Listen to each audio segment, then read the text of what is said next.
Oi gente, bem-vindo a mais um vídeo no canal e hoje é mais um vídeo sobre editoras em que eu falo curiosidades, como que originou uma editora específica e dessa vez eu escolhi a editora Zahar e também vou mostrar a minha coleção. Se você já me conhece aqui no canal, sabe que eu tenho uma playlist sobre editoras, já tem 2 vídeos lá que eu falo sobre a Companhia das Letras e a Penguin. Eu sei que a Penguin é um selo da companhia, mas eu tenho bastante títulos dele, então trouxe muitas curiosidades sobre. Eu vou deixar então nos cards para vocês verem. Eu aconselho vocês conhecerem porque são muito bons, o pessoal gostou bastante. E eu sei que a Zahar é também um selo da companhia, mas ela tem uma história muito interessante. Aliás, dos livros que eu tenho aqui é esse que é A Marca do Z. Esse é do Paulo Roberto Pires e é daqui que eu vou tirar essas curiosidades para contar para vocês, que vai contar a história do Jorge Zahar, que é quem, enfim, criou a editora. Aliás, esse livro estava numa promoção muito boa, eu comprei faz um tempinho, estava R$19,90 e achei interessante pegar para conhecer mais sobre. Eu fiz um vídeo mais breve falando sobre a editora lá no Instagram. E se por acaso você já conhece a história da editora, eu vou deixar separado em tópicos para que você possa pular para as partes que mais te interessam. Mas se você não conhece essa playlist que eu tenho aqui, geralmente eu faço isso. Então, eu falo um pouco sobre a editora, curiosidades, né, do que eu caço, que eu pesquiso sobre ela, para no final mostrar toda a minha coleção. Minha coleção da Zahar não é das maiores. Eu já li alguns outros da Zahar pelo Kindle, quando estava no Kindle Limit na época. Robin Hood, Júlio Verne, eu costumava ler no Kindle assim, aproveitar, né, também promoções. Mas alguns eu tenho há muito tempo. Aliás, acho que 2012, 2013 foi o ano que eu mais comprei Zahar, que eu vou mostrar para vocês aqui. Mas antes de tudo, vamos então entender como que surgiu a editora Zahar. O nome Zahar vem então da família Zahar. O Jorge Zahar é filho de um libanês com uma francesa. Quem gosta de fofoca vai gostar dessa história, porque o libanês e a francesa vieram para o Brasil em 1913, ali nas vésperas da Primeira Guerra Mundial. A francesa era filha de operários e o libanês ele foi deserdado pela família justamente por sua atitude de fuga. Eles foram comerciantes aqui no Brasil, se instalaram primeiro em Espírito Santo, mas ficaram em Espírito Santo, Rio de Janeiro. E em Campo dos Goytacazes, no Rio, que nasce o Jorge Zahar. Só que o casamento deles não estava muito bom, então eles iam e vinham muitas vezes, e nesse meio tempo que nasceram os outros irmãos do Jorge Zahar. E quando seus pais se separam, então o Jorge Zahar vai com a mãe e seus irmãos de vez para o Rio de Janeiro. Ele estava indo de trem lendo Balzac. Jorge Zahar sempre foi apaixonado por literatura, ele nunca teve isso herdado da família, o máximo que ele teve era ler Balzac para aprender francês por conta da mãe, mas ele sempre gostou mesmo de literatura, que veio dele. Também frequentava bibliotecas públicas e a biblioteca do pai de um amigo, ele adorava devorar os livros, mas Balzac fez muito parte da vida dele. Tem uma parte aqui nesse livro que mostra a capa de um livro do Balzac e ele nem imaginava que naquele momento ali, como aquilo ia fazer sentido na vida dele. Não só a questão de livros, da literatura como um gosto só, como um hábito, mas também que ia fazer parte da vida, da carreira dele, a parte financeira. E tudo vai começar mesmo em 1950, quando ele e os irmãos abrem a livraria Ler. O pai dele, morando no Espírito Santo, também vai começar a fazer vendas de livros, mas a livraria Ler ela foi uma referência na época justamente por conta dos didáticos e livros de ciências sociais. Eles faziam vendas desse gênero, uma coisa que não era tão comum nas livrarias, até porque você encontrava os livros didáticos em papelaria. Até lembro na minha época, quando meu pai comprava os livros para mim, era só em papelaria, ficou por bastante tempo isso, né? Mas hoje você ainda encontra em livrarias ou em sites. Mas isso foi o grande diferencial da livraria Ler, e eles ficaram por bastante tempo, até que em 56, assim então os Zahar Editores nesse ano.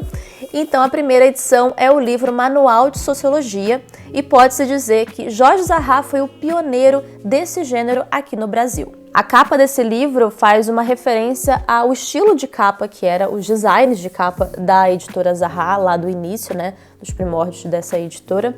E é muito interessante porque esses livros eles fizeram muito sucesso e todo mundo que associava esse gênero era ligado à editora Zahar. E nos anos 70 os irmãos se separam e Jorge Zahra fica só com a editora, Zahra Editores, que vai ficar só até 1984. Ele vai encerrar naquele ano, mas no ano seguinte ele ressuscita uma nova editora com a mesma essência, só que junto com seus filhos dessa vez, como Jorge Zahra Editor. E ele conhecia também o Louis Schwartz, que depois, em 86, que vai fundar a Companhia das Letras. Isso eu falo um pouco mais no outro vídeo, né? Só da Companhia das Letras, então dá uma olhadinha também legal. Mas o Jorge Zahra, então, fica, a partir daquele momento, em 1985, trabalhando com seus filhos e até a sua morte, em 1998. E só em 2010 que a editora recebe o nome que conhecemos até hoje, com o simples Zahra. E também nesse ano a gente começa a ver as edições dos clássicos de luxo, tanto os de bolso e os maiores, que são conhecidos até hoje. Eu sei que muitos sabem que existe biografia, outros estilos literários também dentro dessa editora, só que os clássicos dessa editora são os mais ícones, né? São os mais conhecidos. E como eu já falei no vídeo da Companhia das Letras, desde 2019 a Zahra faz parte da companhia. A companhia tem 100% dos direitos dessa editora.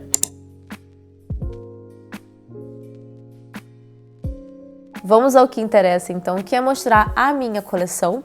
E além de A Marca do Z, eu tenho também muitos dos clássicos Zahra, mas também não são tantos assim. Acredito eu que é uma boa coleção. A editora fez uns lançamentos também agora, que foi Memórias Póstumas de Brás Cubas, Machado de Assis, Orgulho e Preconceito vai lançar também, e até o Último Fantasma, que são histórias de contos de Henry James. Também estão edições imperdíveis, vale muito a pena. Bom, vou começar com um dos meus favoritos de não ficção, que é de biografia, que é Maria Antonieta, do Stefan Zweig. Essa é uma das melhores biografias que eu já li na minha vida. Um autor austríaco que se exilou em Petrópolis, no Rio de Janeiro, durante a Segunda Guerra Mundial. E ele é um cara que teve muitos traumas e um fim muito, muito triste junto com a sua esposa. A sua casa é um museu hoje. E ele se dedicou também há muitos livros, não só de não ficção, mas também livros de contos e literatura. E esse aqui foi o seu grande estudo sobre Maria Antonieta, que eu super indico. Esse livro é um pouco mais lento, mas vale muito a pena você continuar. Ele te insere mesmo em todo o cenário da Revolução Francesa, muito antes disso, para você conhecer Maria Antonieta, conhecer o Luís XVI e todos os pormenores ali da história. Você consegue sentir que está pertencendo àquela história, estar próximo desses personagens, dessas figuras, né, reais.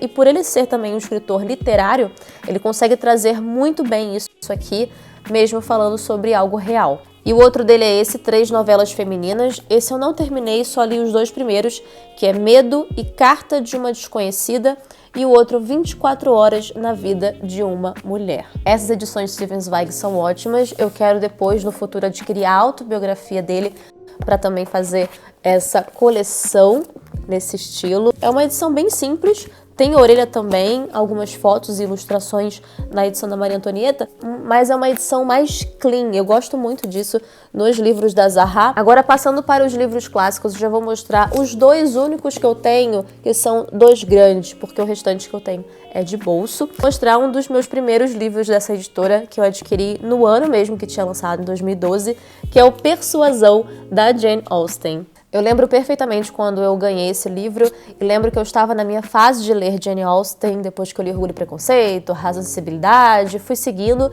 só que naquela época eu não imaginava um enredo de persuasão, eu só peguei justamente por ser Jane Austen, mas acreditem ou não, eu também não sei por que isso acontece, comprei nessa edição e naquela época, naquela idade, eu não me atraí muito e eu sei que esse é um livro em que as pessoas não se atraem tanto de início. É um livro mais maduro da Jane Austen, aliás, e fui ler só depois de muitos anos. Foi 2 anos atrás que eu fiz essa leitura, mas não por essa edição. Foi por uma outra edição que eu já tinha, que era da Martin Claret.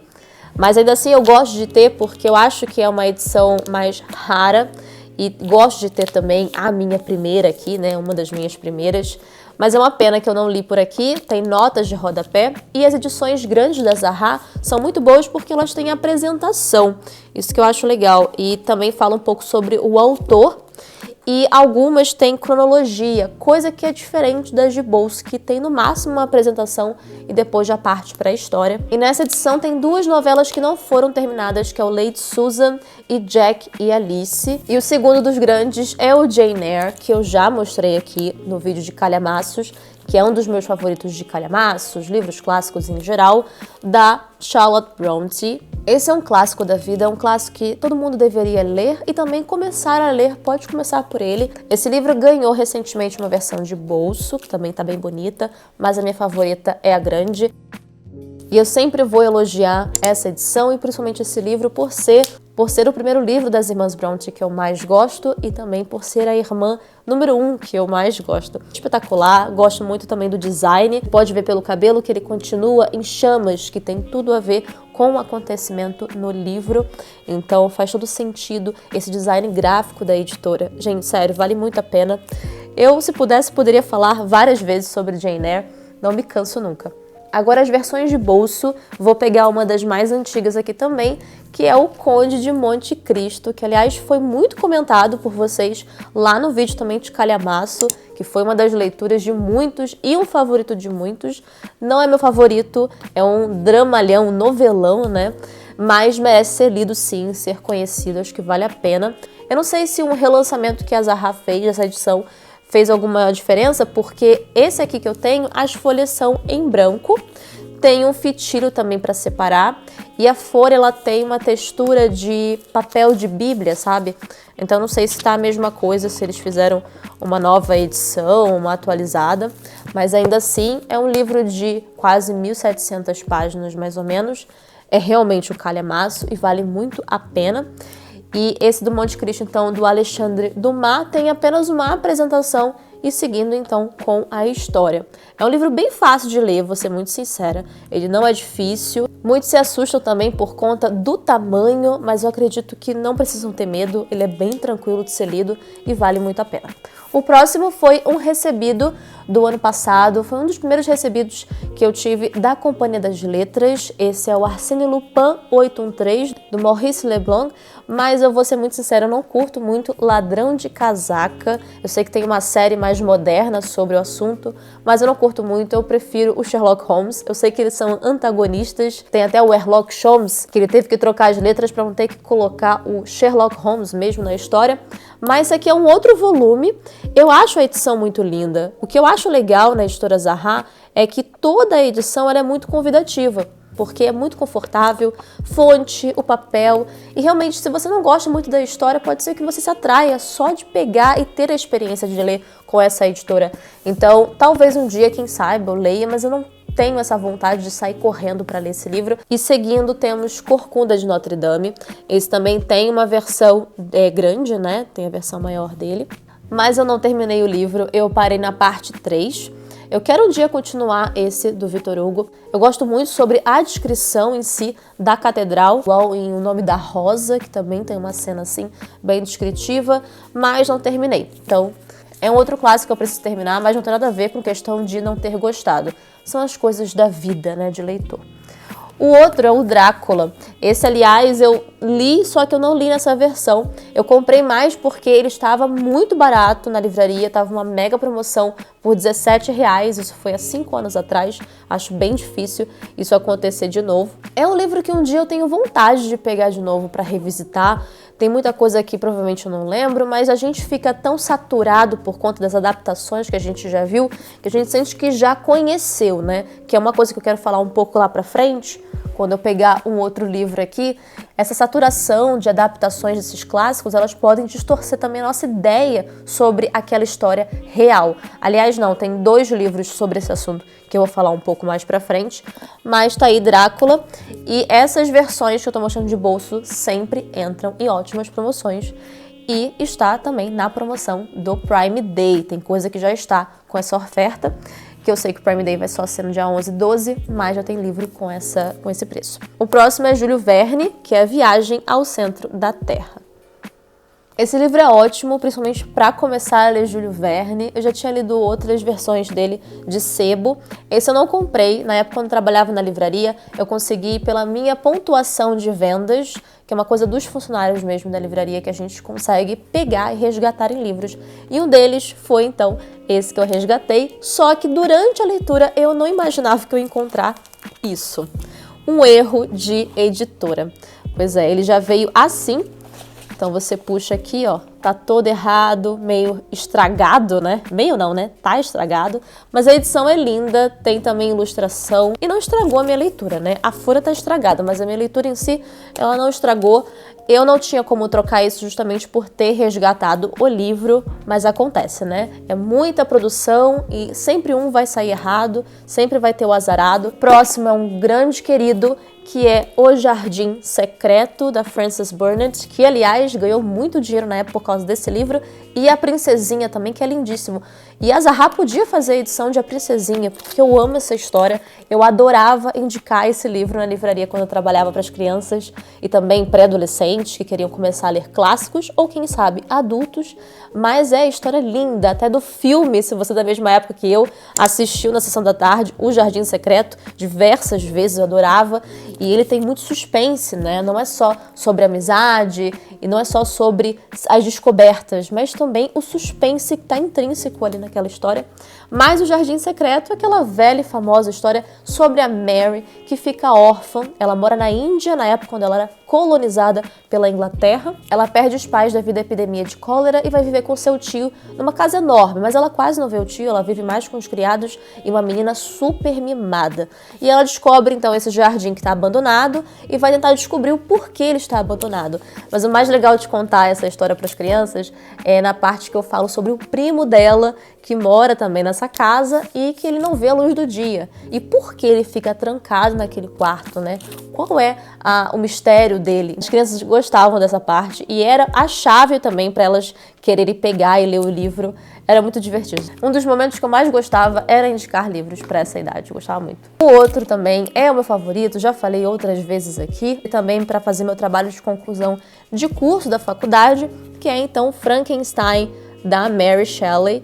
Eu amo essa edição, tem uma versão também grande desse livro, e essa versão é uma das melhores porque eu acho que ela combina muito mais com a veracidade da descrição da história mesmo, no clássico. Esse é um livro que eu não me canso de falar porque ele não é só um livro de terror, muitos consideram como terror, justamente por você ver o horror de uma criatura sendo descrita ali, mas ele é muito mais do que isso, ele é muito mais filosófico, você vê o conflito da criatura por não saber por que ela foi criada e por se sentir abandonada e não se encaixar num mundo desconhecido. Então, você fica o tempo todo do lado da criatura, não tem como, é inevitável. Você vê o Frankenstein, que é quem recebe o nome do livro, o Victor Frankenstein, aquela sua soberba toda. Eu aconselho você ver o meu vídeo que eu faço uma comparação desse livro com o outro da Mary Shelley. Vou também deixar nos cards para você assistir. Vale muito a pena. Eu adoro comparar os livros, ver semelhanças entre eles, principalmente dois livros de uma mesma autora. Agora restam só esses três aqui e eu vou começar com o primeiro livro que eu comprei, ou que eu ganhei, provavelmente eu ganhei, que é As Aventuras de Sherlock Holmes. Esse aqui tem uma grande coleção pela Zahra, também nesse formato. Essa foi a minha primeira edição, eu fico muito feliz de tê-la ainda. É uma edição que tá bem sujinha também, e eu gosto muito dessas histórias, e adoro também indicar para quem quer ler clássicos. Sherlock Holmes é prato cheio, histórias mais curtas, tem os outros também que são os romances e os contos. Esse aqui são os contos. Eu amo, adoro essas histórias, não me canso de Sherlock Holmes. E os outros dois é do assunto que eu queria entrar sobre a questão das adaptações mudarem muito em questão de clássico. Um deles foi um recebido do ano passado, que eu fiquei muito feliz pela companhia, que é o Pinóquio, que teve a mais recente adaptação que ganhou o Oscar do Guilherme Del Toro pela Netflix, que é lindíssimo, a arte está muito bonita, vale muito a pena, e tem ali uma semelhança muito precisa com o clássico do Carlo Collodi, desse autor italiano. Essa edição é linda, não tenho o que falar. Tem a apresentação da autora Natália Borges Polesso, vale muito a pena. E a gente vê aqui um clássico que, se eu fosse criança na época e tivesse lido, eu ia precisar de terapia. A gente tem duas partes aqui, porque na verdade o livro ia ter só uma única parte que terminaria com a morte do Pinóquio, ele levando uma surra das consequências de suas escolhas aqui, mas essa história fez um grande sucesso na época. Foi durante o século XIX, que era feita ali em folhetins também, mas ele então continuou, porque viu o sucesso, todo mundo pedindo, precisa continuar essa história, Pinóquio não pode morrer dessa forma, então ele continua. E a história da Disney é a que a gente mais conhece, mas tem ali várias controvérsias, né, em relação ao clássico. Eu sempre prezo pelo clássico, é muito interessante, mas se você lidar com a questão da criança ler aquilo, eu fico imaginando o que ela deve pensar sobre essa história, porque é muito pesada. O Pinóquio aqui é um ser muito amoral. Ele não é um ser humano, mas ele está seguindo o caminho para tornar-se um. Então é bem difícil você julgá-lo, mas ao mesmo tempo é muito difícil você também não ter raiva dele em alguns momentos dessas atitudes. Mas eu acho que é justamente essa a crítica e também a lição que o autor quer passar é excelente. Eu gostei muito de ter conhecido o clássico, eu nunca tinha lido a história em si, só conhecia justamente por conta dos filmes. E o outro então que eu vou falar é o mais clássico de todos, os romances góticos, a outra irmã, Brontë, Emily Brontë, com seu O Morro dos Ventos Uivantes. Tive um preconceito em algum momento na minha vida? Tive. E deixei de ter depois que li essa obra. Demorei muito por conta desse preconceito, e quando eu via os filmes eu sempre via como algo muito romântico e melodramático. Melodrama e drama temos aqui sim, claro, é Emily Brontë que a gente está falando, mas quando você pega a história, a construção narrativa, ela já te ganha, me ganha principalmente porque é o que eu mais gosto nessas obras. Então o filme, tudo, você esquece, foca mesmo no que ela tem a apresentar aqui, e foi essa forma narrativa que me atraiu muito mais a história. Então eu lembro que eu estava de cama, eu estava doente, e eu fiquei da noite até a noite do dia seguinte só lendo esse livro. Eu não tinha muito o que fazer, então devorei. E como eu falei, a versão então da Zaha, ela é muito convidativa, a fonte é muito boa, e essas edições compactas também são deliciosas, são mais leves para ler, então são ótimas companhias nesses momentos, mas é um livro que realmente me tirou disso. Eu consegui deixar de lado o filme e focar no clássico real, que vale muito a pena. Agora eu vou contar para ver quantos eu tenho, mas não tenho muitos, né? 1, 2, 3, 4, 5, 6, 7, 8, 9, 10, 11, 12, 13, 14, 15... Como sempre, eu sabia que eu ia esquecer, que foi um recebido bem recente no mês passado pela companhia, que é, eu fui falando companhia, mas é óbvio que é companhia, né? Porque ela pertence, a Zaha pertence à companhia, que é o Poco Hombre, que foi do Orgulho LGBT, a gente recebeu esse livro, do Pedro Lemebel, que é um autor, foi um autor chileno, e ele é um autor bem diferenciado e muito criativo pela sua forma mesmo de contar suas histórias, justamente dentro da comunidade queer, né, da comunidade LGBT, por conta da autodepreciação. Ele se colocava no lugar de suas histórias, das suas experiências, e isso fazia o diferencial. Então foram 16 livros da Zaha. Isso pode mudar porque tem alguns títulos novos aí, outros que estão na promoção que eu ainda não adquiri, que tenho muita vontade de ler, e que provavelmente eu vou adquiri-los. E quero falar justamente disso, está com 50% de desconto lá na Amazon, vou deixar o link na descrição, e se você puder comprar com o meu link, você apoia muito o canal, você não paga nada mais por isso, me ajuda bastante. Dia 11 e 12 agora de julho começa o Prime Day, mesmo que alguns títulos já estejam na oferta Prime Day, outros que não entraram podem entrar então nesses 2 dias. E muito provavelmente no dia 12 deve sair vídeo aqui no canal, então fica ligado que eu vou trazer o máximo de promoções muito boas aqui, e vou tentar colocar também Kindle Unlimited que entraram. E esse foi o vídeo de hoje, gente. Eu espero que vocês tenham gostado. Mais uma editora então para essa playlist, se você não conhece, dá uma olhada, é a playlist sobre editoras, e aguardem que vão vir outros vídeos. Deixe nos comentários se por acaso tem alguma editora que vocês gostariam de ver por aqui. Não deixe de curtir esse vídeo, comenta pra mim se você gosta da editora Zaha, qual o seu livro favorito, qual o seu primeiro livro da editora Zaha, sua experiência com ela, ou se você não curte essa editora, Tem alguma editora que você prefira mais para livros clássicos? Vou deixar também na descrição o grupo do Telegram, que vou colocar também por lá os links da promoção de Prime Day, também indicações, eu sempre coloco por lá. Mas se você não tiver Telegram, eu vou colocar na aba comunidade aqui também do YouTube todos esses links na promoção. E muito obrigada por assistir a mais um vídeo do Bruni Livros. Tchau!